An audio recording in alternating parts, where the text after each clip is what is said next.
भारत माता की इनकलाब वंदे।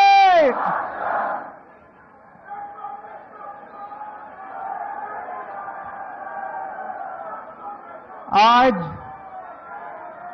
देश के कोने कोने से आए हुए मेरे सभी प्यारे बहनों, भाइयों, माताओं, बुजुर्गों, बच्चों, आप सब लोगों को मेरा नमस्कार, सबको मेरा सत श्री अकाल। पूरे देश भर से आज ढेरों हजारों की संख्या में साथी यहां पे जंतर मंतर पे एकत्रित हुए हैं। मंच पे बहुत सारे हमारे साथी बैठे हुए हैं, दिल्ली से, गुजरात से, गोवा से, पंजाब से, हरियाणा से, आगे भी सामने छत्तीसगढ़ से, राजस्थान से, मध्य प्रदेश से, उत्तर प्रदेश से।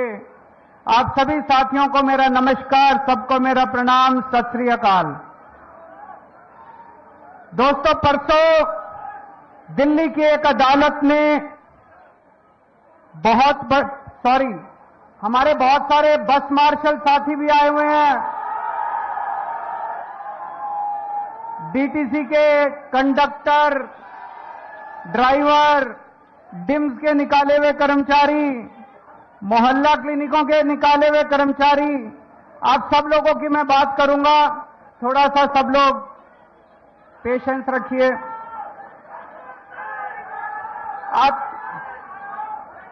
अभी आप लोगों ने अपने कागज भेजे, मुझे आपके कागज मिल गए हैं।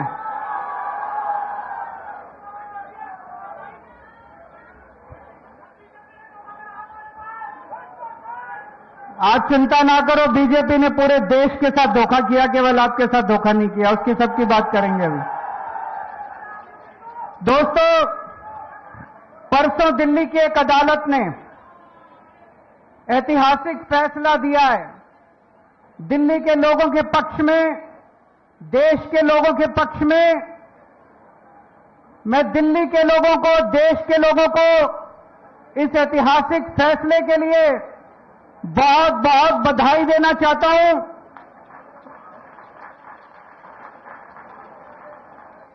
मैं जज साहब का बहुत बहुत शुक्रिया अदा करना चाहता हूं। आप सोच के देखो, आज देश में ऐसा माहौल है, इतना डर का माहौल है, इतने डर के माहौल में जज साहब ने इतना धाकड़ फैसला सुनाया है। एक बार जोरदार तालियों के साथ जज साहब का शुक्रिया अदा कर दीजिए। पिछले 4 साल से मोदी जी ने और अमित शाह जी ने षड्यंत्र रच के दिल्ली के लोगों को बहुत परेशान किया, बहुत दुखी करा। उन दोनों ने, मोदी जी ने और अमित शाह ने षड्यंत्र रच के बोले तुम्हारा बेटा चोर है, केजरीवाल भ्रष्टाचारी है, केजरीवाल ने शराब घोटाला करा है, केजरीवाल 100 करोड़ रुपए खा गया। सवेरे से शाम तक मीडिया में डिबेट चलते थे, केजरीवाल भ्रष्टाचारी है, केजरीवाल चोर है। लोगों को बहुत दुखी करा। जज साहब ने फैसला सुनाया है, मोदी जी आप झूठ बोल रहे हो, केजरीवाल कट्टर ईमानदार है। जज साहब ने फैसला सुनाया है, कोई सबूत नहीं है। जज साहब ने फैसला सुनाया है, पूरा केस फर्जी है। ये जज साहब का फैसला एक बार 600 पेज का फैसला है, कोई ऐरा गहरा फैसला नहीं है। पढ़ के देखो आप लोग, ऐतिहासिक फैसला है। कई वकील बोल रहे हैं कई सदियों के बाद ऐसा फैसला लिखा जाता है। मोदी जी और अमित शाह जी आम आदमी पार्टी को ठिकाने लगाने के लिए इस पूरे केस को खुद पर्सनली, व्यक्तिगत तौर पे मॉनिटर कर रहे थे। केजरीवाल छूटना नहीं चाहिए, मनीष सिसोदिया छूटना नहीं चाहिए, सतिंदर जैन छूटना नहीं चाहिए, संजय सिंह छूटना नहीं चाहिए। उन्होंने पर्सनली मॉनिटर किया। ये जज साहब का फैसला मोदी जी, अमित शाह जी और बीजेपी की गाल पे जोरदार तमाचा है। लेकिन दोस्तों, आज मैं अपनी बात करने नहीं आया आपके बीच में, आज मैं देश की बात करने के लिए आया हूं। मैं अपने देश से बहुत प्यार करता हूं। I love my India. मैं भारत से बहुत प्यार करता हूं, बहुत ज्यादा। दोस्तों, मेरे को याद है जब मैं आईआईटी में पढ़ता था, आईआईटी में मेरे बहुत अच्छे नंबर आए, पढ़ने में अच्छा होता था मैं, मेरे बहुत अच्छे नंबर आए। मैं चाहता तो अमेरिका जा सकता था पढ़ाई के लिए, मैं चाहता तो नौकरी करने अमेरिका जा सकता था। मेरे बहुत सारे साथी अमेरिका चले गए, लेकिन उस टाइम मेरे मन में ख्याल आया कि देश का बहुत बुरा हाल है। अगर हम सारे पढ़े लिखे लोग पढ़ पढ़ के, आईआईटी से पढ़ पढ़ के, बड़े बड़े इंस्टीट्यूशन से पढ़ पढ़ के अगर अमेरिका चले जाएंगे तो अपने देश को कौन संभालेगा, अपने देश को कौन ठीक करेगा।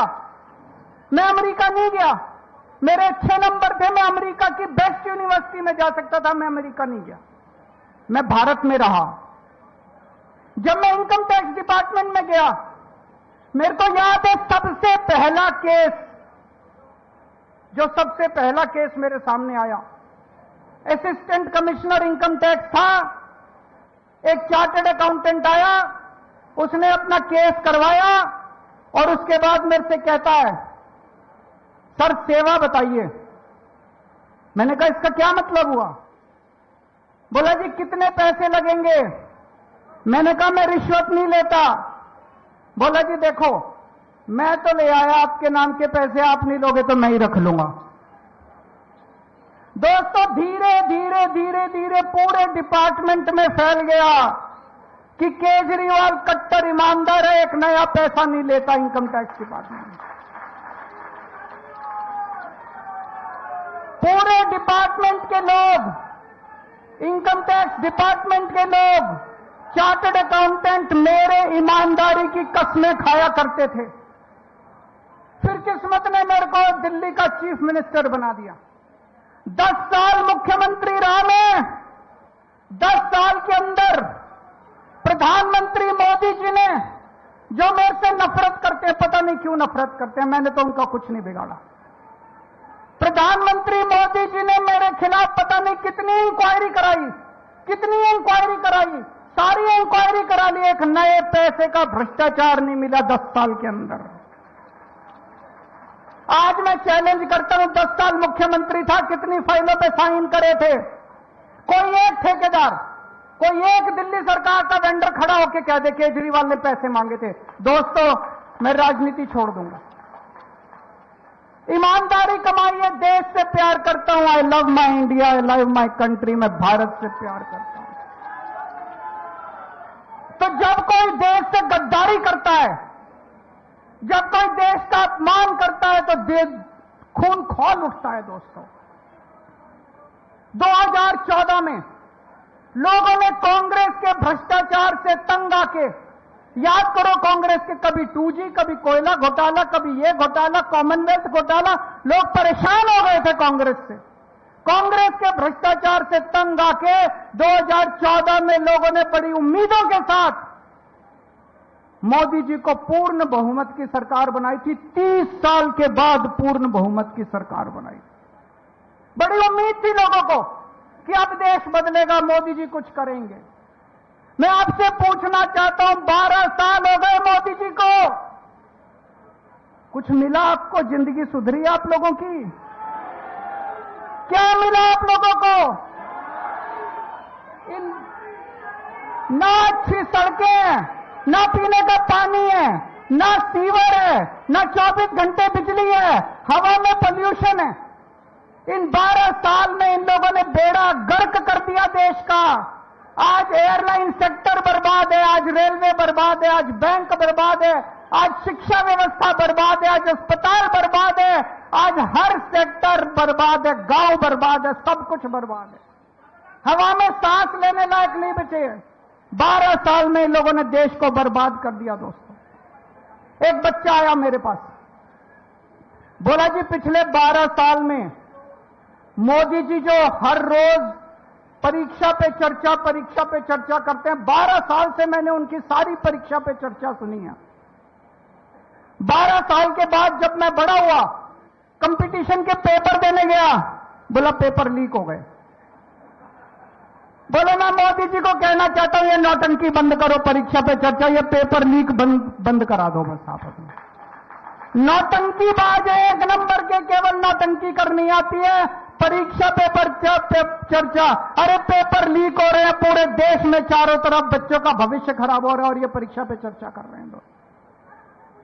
आप में से बहुत सारे लोग दुबई गए होंगे, अमेरिका गए होंगे, जर्मनी गए होंगे, फ्रांस गए होंगे, टोक्यो गए होंगे। कितनी शानदार सड़कें हैं वहां की।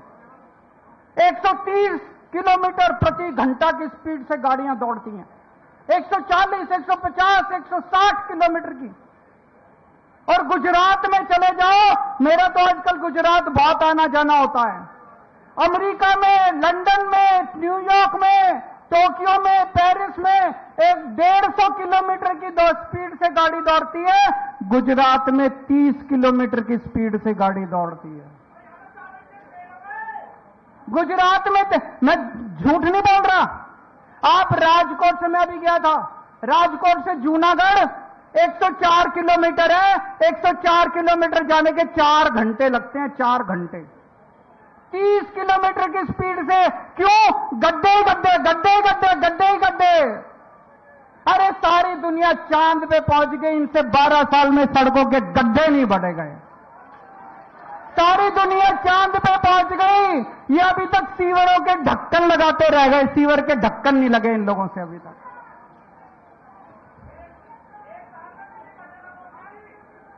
अभी आएंगे, दिल्ली पे भी आएंगे, चिंता ना करो।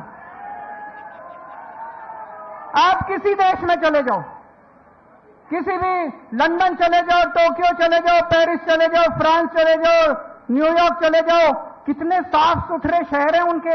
एक जरा सा मिट्टी का तिनका नहीं मिलता। वो छोड़ो, आप गरीब देशों में चले जाओ, श्रीलंका चले जाओ, भूटान चले जाओ, मलेशिया चले जाओ, रवांडा चले जाओ, वियतनाम चले जाओ, साफ सुथरे शहर हैं। इनसे 12 साल में हमारे शहरों की सफाई नहीं हुई मोदी जी से। लानत है इनके ऊपर। 2014 तक बीजिंग में हमसे ज्यादा पोल्यूशन होता था। इतना पोल्यूशन था, इतना पोल्यूशन था। 12 साल में बीजिंग ने अपना पोल्यूशन खत्म कर दिया। आज पूरे उत्तर भारत के अंदर सांस लेना मुश्किल हो रहा है। एक के बाद एक सारे शहरों में सांस लेना मुश्किल हो रहा है। इनसे पोल्यूशन ठीक नहीं हुआ दोस्तों। कहते हैं विकसित भारत बनाएंगे। अरे विकसित भारत छोड़ो, रहने लायक भारत तो बना दो, कम से कम सांस तो ले लें। मोदी जी कहते हैं केजरीवाल भ्रष्ट है। कोर्ट ने कह दिया केजरीवाल कट्टर ईमानदार है। मैं मोदी जी को कहना चाहता हूं, मोदी जी भ्रष्टाचार खत्म करना चाहते हो? खत्म करना चाहते हो? मैं बताता हूं भ्रष्टाचार कहां है। हिम्मत है तो एक्शन लेके दिखाओ। गुजरात के अंदर 20,000 करोड़ रुपए का कोकेन, हीरोइन पकड़ा गया। मोदी जी हिम्मत है तो एक्शन लेके दिखाओ। गुजरात के अंदर 30,000 करोड़ रुपए की नकली दारू बिकती है हर साल। मोदी जी हिम्मत है तो बंद करके दिखाओ। आपने अपने दोस्त को 1,000 एकड़ जमीन, अरबों खरबों रुपए की 1,000 एकड़ जमीन 1 रुपए में दे दी। हिम्मत है तो एक्शन लेके दिखाओ मोदी जी। मोदी जी ब्रिजेस का, पुल का उद्घाटन करके आते हैं। कितनी बार होता है? सड़क का उद्घाटन करे हुए 1 महीना नहीं होता, ब्रिज गिर जाता है, सड़क टूट जाती है। मोदी जी हिम्मत है तो एक्शन लेके दिखाओ। आप पूरे देश में पेपर लीक कर रहे हैं, मोदी जी हिम्मत है। मोदी जी एक्शन नहीं लेंगे, किसी में एक्शन। क्यों? या तो मोदी जी खुद उस घोटाले में शामिल है, या उनकी पार्टी के लोग शामिल हैं, या उनके दोस्त शामिल है उन घोटालों के अंदर।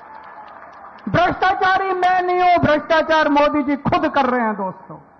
इनके खिलाफ एक्शन नहीं लेंगे, इनको जेल में नहीं डालेंगे। किसको जेल में डालेंगे? सोनम वांगचुक को।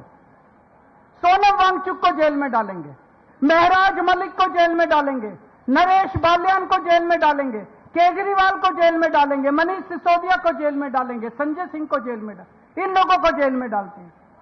कौन है सोनम वांगचुक? बहुत बड़ा वैज्ञानिक है दोस्तों, बहुत बड़ा वैज्ञानिक। उसको तो पद्मश्री मिलना चाहिए, पद्म भूषण मिलना चाहिए दोस्तों। बच्चों की, गरीब बच्चों की पढ़ाई के लिए उसने पता नहीं क्या क्या काम नहीं किया सोनम वांगचुक को, उनको जेल में डाल दिया। मोदी जी सोनम वांगचुक से डरते हैं, क्यों डरते हैं? जब कोई तानाशाह पढ़े लिखे वैज्ञानिकों से डरना चालू कर दे तो समझ लो उसका अंत आ गया तानाशाह। एक दिन मोदी जी संसद नहीं गए, पूछा क्यों नहीं गए? बोले महिलाएं सारी मेरे को पीटेंगी। पढ़ा था अखबार में आप लोगों ने? बोले अरे मोदी जी आपको महिलाओं से डर लगने लग गया। संसद में नहीं गए, बोले मेरे को सारी महिलाएं पकड़ के पीटेंगे। आपको सोनम वांगचुक से डर लगता है, आपको महिलाओं से डर लगता है, आपको केजरीवाल से डर लगता है, आपको ट्रंप से डर लगता है, आपको अमेरिका से डर लगता है। अरे डर डर के कितना जियोगे मोदी जी, थोड़ी तो हिम्मत दिखाओ।